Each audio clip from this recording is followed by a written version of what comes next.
আলহামদুলিল্লাহ, আল্লাহ আমারে কুরবানির লেগে আরো একটা বছর বাইচা থাকার তৌফিক দিছেন। আজকে হাটে গিয়া এক্কেরে সেরা দেখে একটা ছাগল কিনা নিয়ে আমু। যাই সকাল সকাল টিউবওয়েল থেকে ঠান্ডা পানি দিয়া অজুটা ছাইরা লই। হাটে তো অনেক ভিড় হইব, জলদি জলদি বাইর না হইলে তো ভালো ছাগল পামু না। আব্বা, জলদি জলদি নাস্তাটা খাইয়া লও।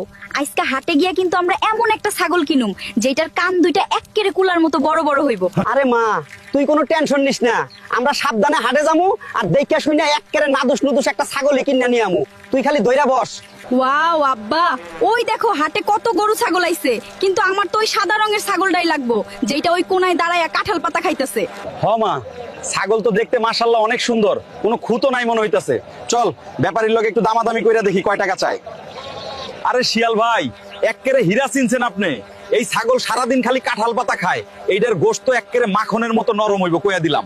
আরে কুত্তা ব্যাপারী, দামটা একটু কমায়া কও ভাই।